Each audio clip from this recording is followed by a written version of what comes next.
Welcome to The Global Girlfriend. Shall we book a trip to Sydney? Yep.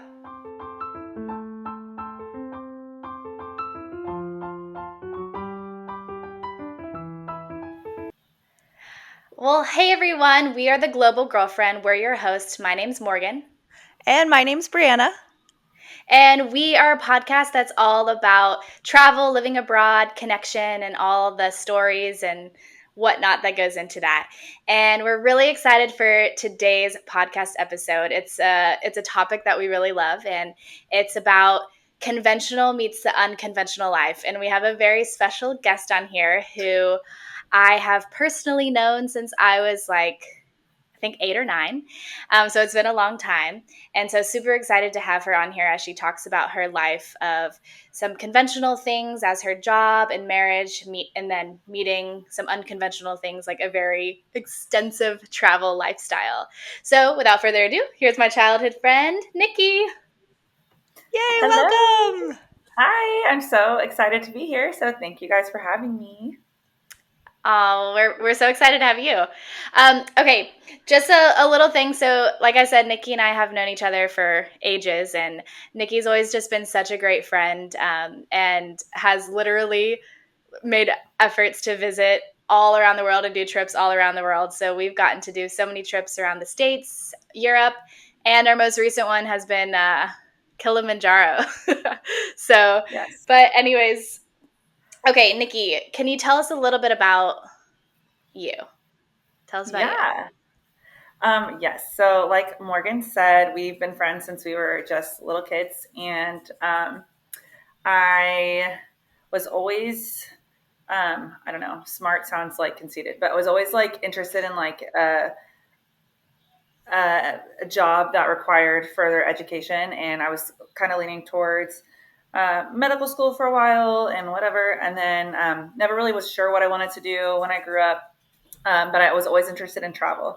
My mom was a flight attendant growing up, and so we always had those benefits and kind of traveled a lot as a family growing up. And I knew I wanted to keep that into my future, but I also saw some of the struggles that she had with that career and financially, and kind of knew that I didn't want that. So I was trying to figure out like what path should I take for my future to not have some of the struggles, but still have some of the benefits of being able to travel. So long story short, I have found myself in a position to where I have a great career that I love, and it's very financially stable, and also allows me the flexibility and the freedom to travel as much or as little as I want to. So that has been a huge blessing, and it's something that I don't think a lot of people know exists. Like you can kind of make it how you want to. Like conventional jobs and conventional lifestyles can still be made possible to travel, but people kind of just think of it like being within a box of like, oh, you have to work 9 to 5, or you have to work 5 days a week, or you have to work 52 weeks out of the year. But Everyone, meet yeah, Jack. yeah. So, anyways, that's kind of like my summer synopsis. But should I go ahead and talk about like what exactly I do right now, or Yeah, what is okay. your job? What is this like secret Yeah, yeah, what it's is this secret. code that you have unlocked? Yeah, so it's not specific to my job, I will say. There are a lot of jobs I think that this is possible with. It's just what I do is I am a nurse anesthetist. So I do anesthesia, and my background is in nursing. Um, how I decided to do this and what kind of like triggered me on this was I had a very minor surgery my senior year of high school, and we were cheerleaders, Morgan and I together, and I noticed that my wrist was bothering me while we were tumbling. So I got it looked at, had to have a really minor wrist surgery. And when I was waking up in the recovery room, I remember meeting a female, and she was like super happy. And I was like, what do you do? And this is senior year. So we're like kind of deciding what we want to do with our next steps. And I was currently I'd already like accepted a position out of school and was like thinking pre-med. And then she Okay. was like, I'm a CRNA. And I was like, you're a what? And she was like, I'm a CRNA. That's a certified registered nurse anesthetist. And I was like, what? Like, what does that mean? And how do you become that? And so she like kind of summarized it for me. and told me exactly what to do to become that. And I was like, done. You look happy. Do you like your job? She's like, I love my job. It's the best job. And I was like, perfect. That's what I'll do. And like, I never really thought about it again. I just was like, that's what I'm going to do. And then I just did it. And obviously at that point in time, I didn't know how possible it would be for me to tailor my schedule and my future towards travel. But with whatever job I had, I didn't ever really question that. I just kind of knew that like I wanted to like whatever job I did have fit and travel into it. And so yeah, that's how I became what I am now. That Okay.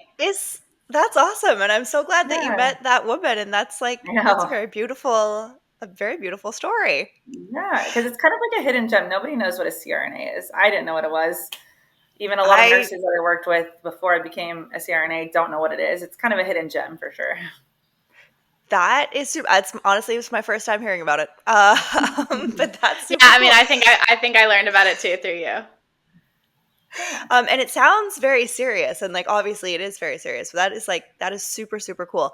Can you tell us a little bit about, because I think when people think about people that have jobs in healthcare, my understanding is that you're working all the time and you're working 14-hour shifts, and it seems like a very intense field to work in. So can you yeah, tell us a little bit about, because I mean you're traveling all the time, you're doing all these amazing things. How are you able to balance working in such a demanding field and still having the time and energy to get out and see the world as much as you do? for sure. I think a lot of the thought behind that is that there are a lot of workaholics in the medical field. It is kind of our personality. There's a lot of type A people that are in the medical field, and they want to be the best at what they do, and they want, they just see potential in the future, and they want to like work as hard as they can to meet that goal. So that is probably why the stigma is there that people in the healthcare field works all the time.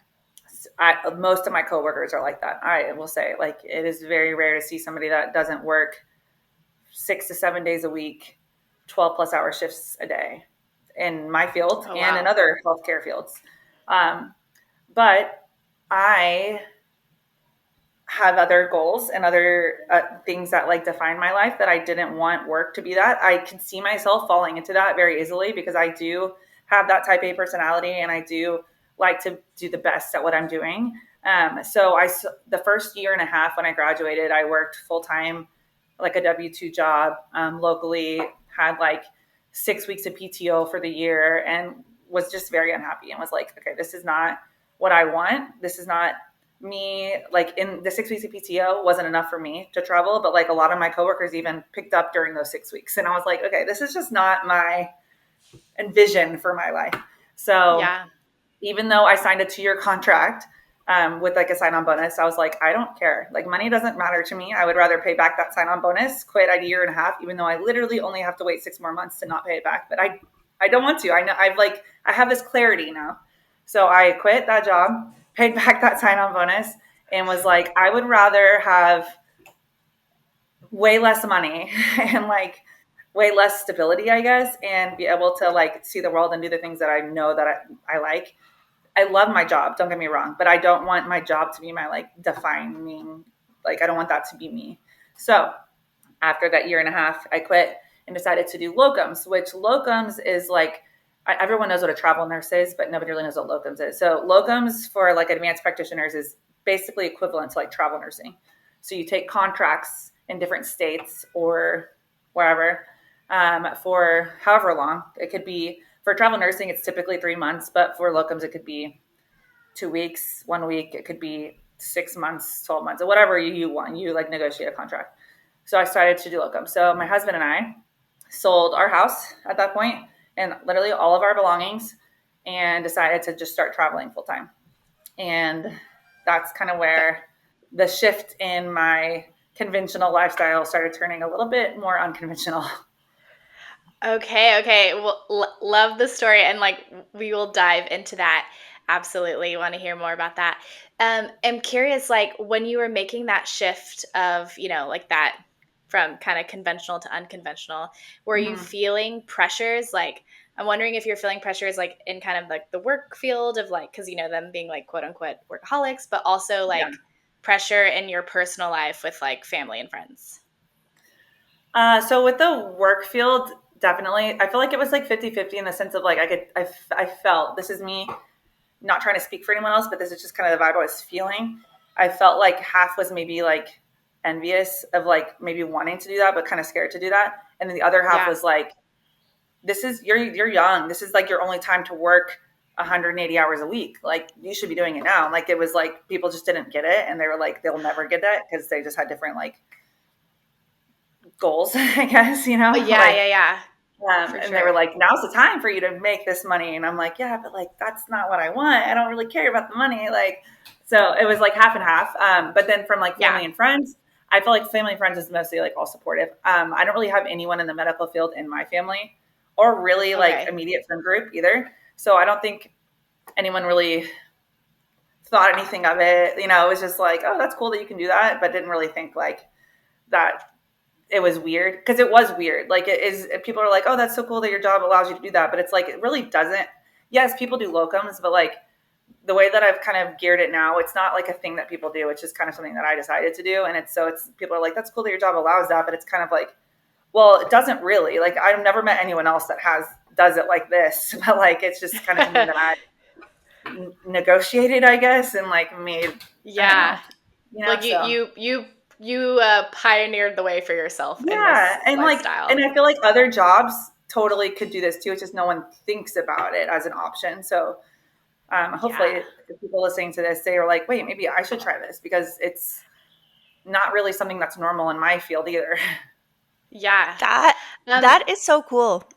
Sorry, go ahead. No, you go ahead. I was just going to say, to give our listeners like a better sense of what your life is like, can you maybe tell us about what your work schedule is like, and then maybe about some of the trips you've been on in the last couple of years?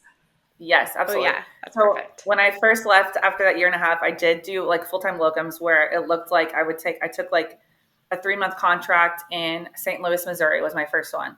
And then I did a 5-month contract in Tampa, Florida. And then I did a 1-month contract in San Antonio.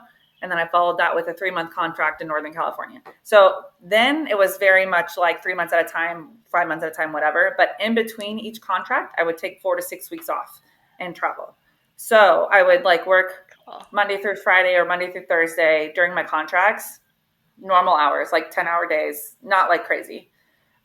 So I would still, like, wherever I was living at that time, my husband was going with me to these places at this time, so that we would like explore where we were living on the weekends. So that was that. And then after California, I ended up extending my 3 months to another 3 months to 6 months. And now I've been there for 2 years. So I still work in California. My husband and I live in Fort Worth, Texas. So this is the first time, I guess 2 years ago is when it started, of this new like phase of my work career, where I was like, I like the work here a lot. I like my coworkers here a lot. I like the variety of cases here. I like that it's independent. It was very independent practice. However, my husband can't live here, because where I work in California, it's not near an airport, and my husband's a pilot. And I was like, so he can't live here full time. So for 3 months, we did it where I kind of commuted back and forth. When I extended to 6 months, I was like, okay, this isn't like practical long term for my like marriage, but I like it. So how can we make this work? So I like talked with the CEO of my anesthesia group that I was working for, and I wrote out my own contract and was like, if you can guarantee me X amount of hours every time I fly out, I'll fly out here one time per month and work like 9 days straight. And then I will be off the rest of the month. And they guaranteed it, and they provide, my housing and food and all that while I'm there. So essentially it's like a 3-hour drive commute, but I'm just flying, and my husband's a pilot. So flights are free. That's no problem. So the last 2 years I've been doing that, where I fly out there. And when I am there, I will say I am like one of the workaholics. So during my 9 days, I'll work maybe like 4 or 5 24-hour shifts. And then the other 4 or 5 are like 16-hour shifts. So I'm working that's 180 to 220 hours, sometimes more, during the 9 days. So like that's a month worth of hours.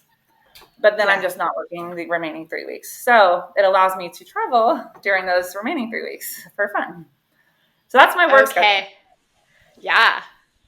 Now for Okay, that trips. really Now for the fun okay, part. yes. Okay, this is really helping paint the picture for everyone. Okay. Yeah, Yeah, tell us the it's trip part. complicated. But for now, for the fun trips. So like I don't know. I don't really have like a set goal of how many trips I'm trying to get done in a year. It just kind of like happens naturally. Recently, this year, I just got back last month from a 3 week long trip to Australia and Bali, where I got to meet up with Brianna, which is awesome.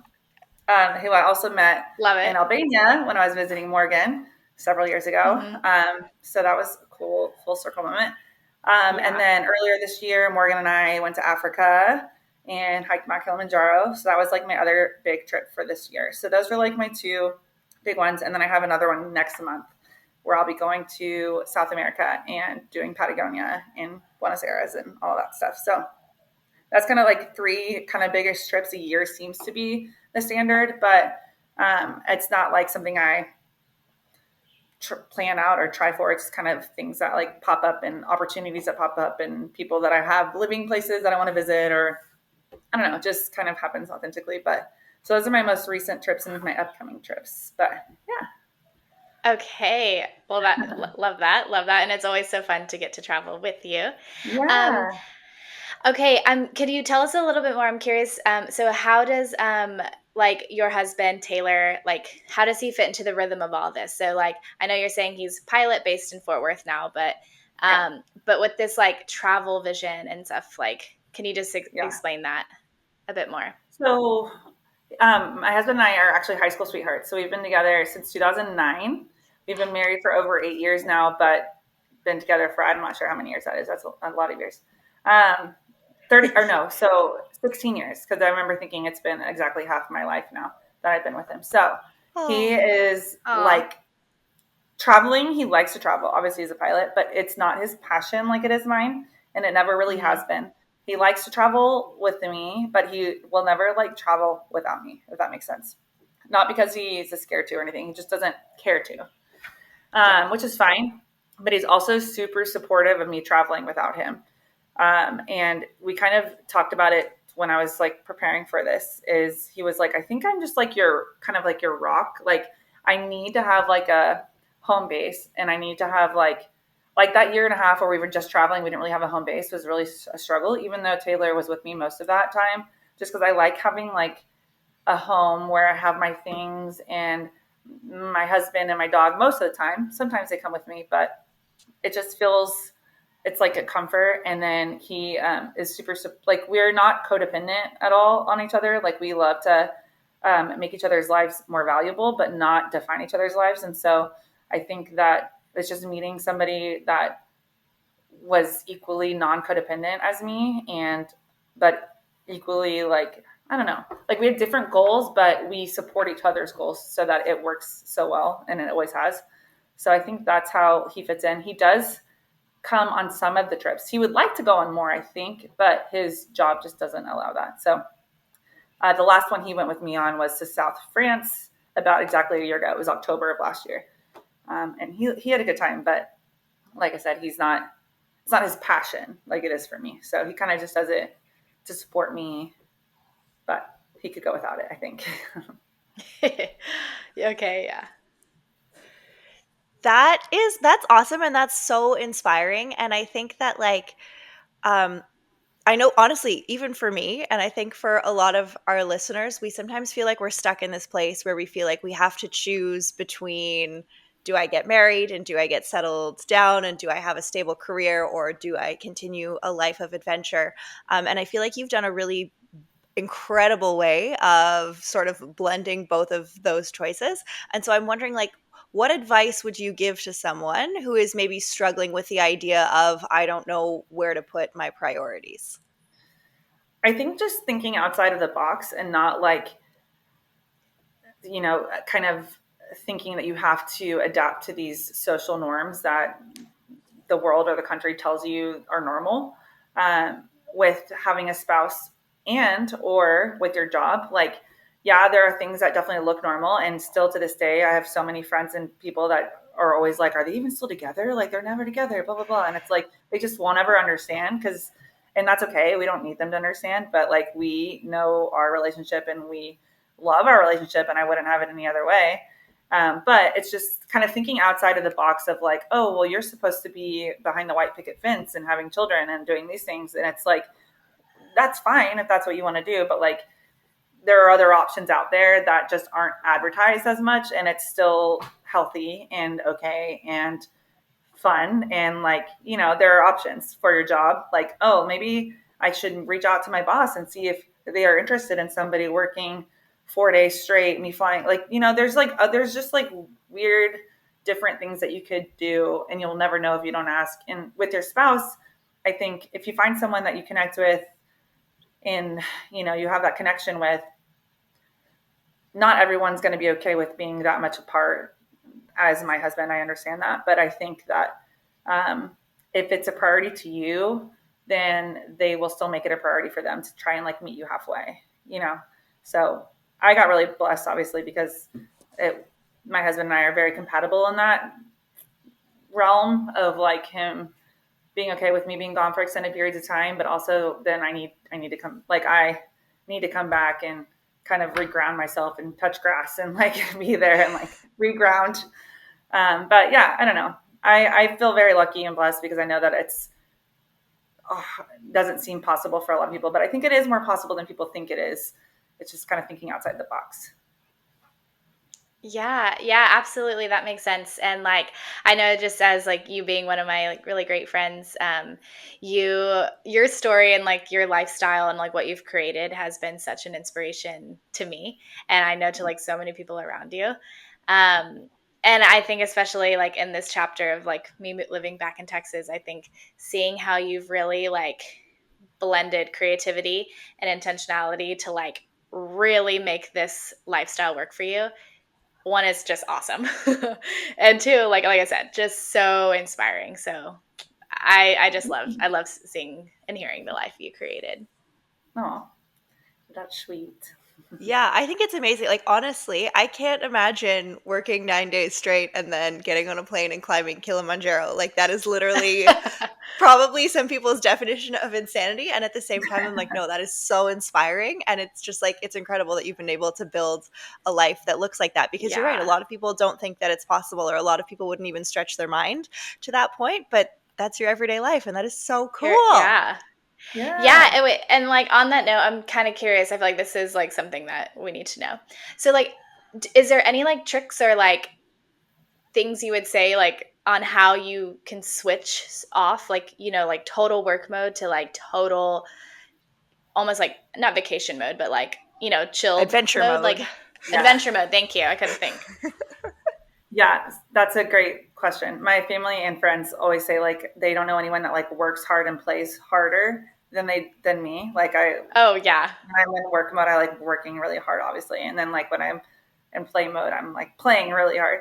I don't know that like how I do that. I think I do get the Sunday scaries every single day before I go back to work. That's still happens, and I've been doing this. This is my sixth, or I'm about to start my 6th year of anesthesia. So like, still get the Sunday scaries because it is a high pressure job and high stress job. However, let me also say that like during my 9 days, when I'm doing my 24-hour shifts, the 24-hour shifts are OB shifts, meaning that I'm doing epidurals and spinals for C-sections, and there's a lot of downtime. So I'm like in my call room sleeping a lot of the time. I run around the hospital in circles, literally. Like there's a lot of downtime. So I'm not like working nonstop, obviously, during those days. That would be crazy. I tell my family too that like I get more rest when I'm at work, I think, than when I'm not at work because I do play so hard when I'm not at work. So like it's kind Yeah. of when I go to work. Like, and you're a yes girl. So I'm a yes you girl do it through and all. through. I don't know Yeah. how to say no. So if you don't want me there, don't invite me because I will be there, even if it's across the world on Thursday. Like, She truly will. I love yeah, that. I think does that answer the question? I don't really remember the question actually. Yeah, oh, yeah, that helps. That so I feel like yeah, that helps explain like Oh, yeah, like like how to kind of like what those transition from one. yeah, but like you Okay. have that kind of downtime even when you're working, so Yeah. it kind of maybe gives you Yeah. the rest you need and like kind of mental. Yes. And I Yeah, get that makes FOMO sense. really bad. So when I'm there and like things are happening here, I get like really sad. Like when my family's meeting up or doing something, and I'm like, like what? Like I wish I was there. So then like I will take the all nighter home. Almost after every 9 day stretch, I'll take the all nighter home from Sacramento to Dallas, and then like hit the ground running like right when I get there. Or sometimes I'll go back to sleep first day, and then like I'm like, oh, I can't wait to sleep for the next 4 days straight, and then like I'll sleep for like 5 hours and be like, okay, no, I'm good. Like let's hang out. Like I'm caught up on rest, and now I'm ready to play again. Like I don't know. I think it's my personality. I'm just not one. I don't know how to just like have a day where I just sit on the couch and watch TV. I could never. It's just not my personality. That's Yeah, amazing. that That's makes such a sense. zest. That is such a zest for life, and I feel like we can all like be inspired by that and learn something for that. I think like what would you say to someone who, because I think what you do is absolutely incredible, and probably there's people listening that are feeling like they want a little bit more adventure in their life, but they're not ready to do a complete 180. Um, do you have any advice or any ideas for like small things or small tweaks that people can make to their life to maybe take small steps to get to where you are? I think if you're interested in like starting to travel, y'all have talked on this a few times on the podcast, but like just doing like a little weekend trip, even by yourself in the States, like drivable, it doesn't have to fly if money's tight. Like literally, there's so many places, even in Texas, that I haven't explored yet that I want to explore, and been born and raised here. So it's like you don't have to go across the world to like have a cool trip or like see different cultures or different like environments. You could literally just drive 5 hours west and like be in Marfa, Texas, and get a totally different experience than you would here. So I would say the first step would just be like start taking those little weekend trips, start taking those little like solo trips, even if it's just an overnight in Granbury, which is 45 minutes away from you. Just like trying to like step out of your comfort zone little by little, or just like going to the movies or somewhere by yourself in your own town. Like starting small Yeah. will kind of like give you the motivation and like the encouragement that like you can do hard things and they're actually not that hard, and like they're kind of fun and more peaceful, and you don't have to worry about like pleasing other people. You can just do what you want to do. So I think starting like that, and then if you enjoy that, then you can start trying to look into making more bigger changes or permanent changes even to guide your life to resemble that. I love that. That's so Yeah. inspiring. Mhm. Okay. Okay. So I guess just wrapping things up, I feel like you've done a beautiful job sharing your story and, really showing people that, a conventional life doesn't have to be like an ordinary life, and you can really just pave the way and um, create the life you want. So, and we know we love to do some rapid fire questions to kind of tie things up. So maybe we'll just hit the ground running with just a few rapid fire Yeah. ones. Okay. Mhm. Okay. So just say the first answer, that comes to mind. So, okay, dream destination right now.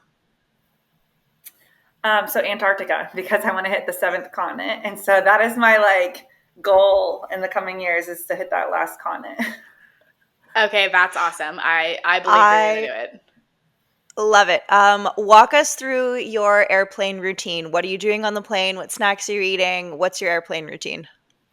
So always dress. I always almost wear the same exact thing every time I travel. I wear like black like yoga pants and like a majorly oversized T-shirt, and that is what I wear.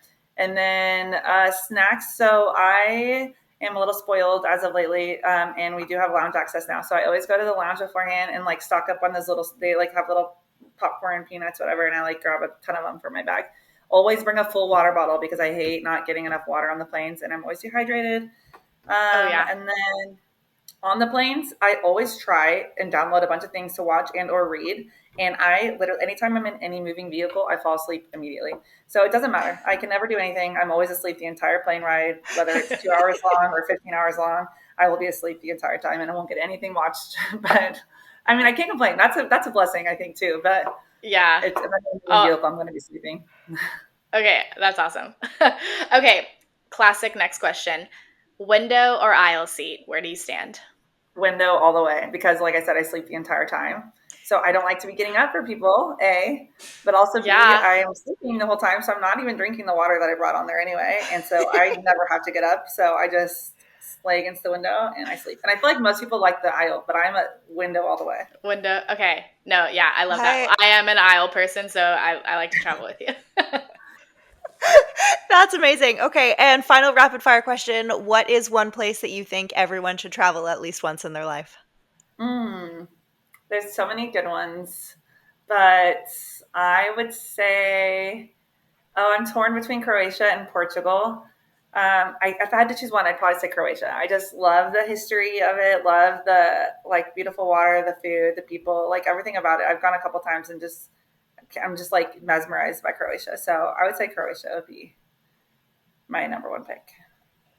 That's a good Amazing. place. I love it. Yeah. Well, thank you so much for being with us today. This was so Truly. inspiring. I feel inspired. I hope everybody that's listening feels really inspired. Do you share your life on the internet if people have follow-up questions or want to follow along on the journey, or not really? I mean, I have social medias. Could I tell you what my handles are right now? No, Yeah, I don't know what they are. I'd have to look them up. But we'll tag you. I don't have a lot of Okay, followers, but still tag me. but Nikki does a great job at like posting about her trips, and she's live and like, well, not maybe not in the I very do. second, Yeah, I but am like current the day time. of. Yes. Yes, So I it's do have fun to, little highlights for my trips. So come look at them. yeah, it's fun to see and follow. Okay, so yeah, we will tag Nikki. Thank you, because And I don't so, know what it is. All I right. love Well, it. And thank you guys Morgan, so where much can for people? having me. Oh my God, thank you for being here. This was so yeah, fun. It so was. fun, truly. I know. And then, yeah, so if you want to find us if you're listening and you want to find The Global Girlfriend on the internet, you can take a look-see at our website, theglobalgirlfriend.com, or have a look at our socials, which is at The Global Girlfriend on Instagram or TikTok. We'd love to connect with you guys. Amazing. All right, Nikki, hopefully I will cross paths with you at some I point, know. somewhere else around the world. Yeah. Yeah, Girls, maybe in have this so much continent at fun. some point. Yeah. Whenever you Have guys so much fun in Texas. Have so much fun at your run club today, ladies. And need. Yeah. we'll see you guys next And week. Marks. All All right. Hi, right. girls. Bye. See Bye. you.